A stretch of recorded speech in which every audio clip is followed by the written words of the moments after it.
मी advocate Kishore वरक सिद्धेश प्रमोद गावडे याने Nivati police Thane येथे दिलेली मारहाण व अपहरणाची तक्रार ही पूर्णपणे खोटी व खोडसाळ असून त्या तक्रारीमागे कुडाळ पोलीस स्टेशनचे पोलीस निरीक्षक रवींद्र मगदूम व निवती पोलीस स्टेशनच्या काही कर्मचाऱ्यांचा हात आहे।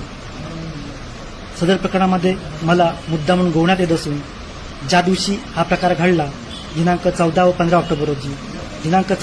ऑक्टोबर रोजी मी कुडाळ व माडेचेवाडी या दोन ठिकाणी होतो। माझा CDR तपासण्यात आला किंवा CCTV फुटेज तपासण्यात आले किंवा माझे लोकेशन तपासण्यात आले तर ह्या CDR लोकेशन व CCTVच्या माध्यमातून मी कुडाळ व माडेचेवाडी या परिसरात होतो।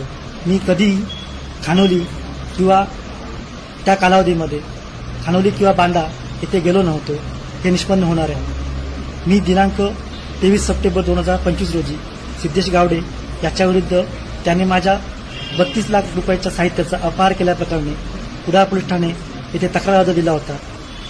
त्याचाच फायदा घेऊन हा राजेंद्र मगदूम व सिद्धेश प्रमोद गावडे याने रचलेला बनाव आहे।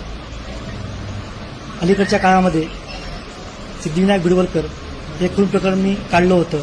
त्यानंतर आता दीक्षा बागवे हिचा मृत्यू झाला, तिचा खून करण्यात आला।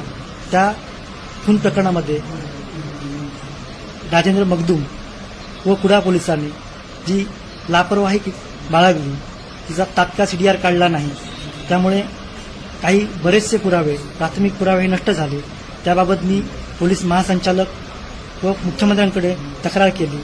याचा राग मनात धरून हा रचलेला बनाव आहे असं माझं मत आहे। याबाबत मी आवश्यक ती कायदेशीर कारवाई करणार असून न्यायव्यवस्थेवर माझा पूर्ण भरोसा आहे।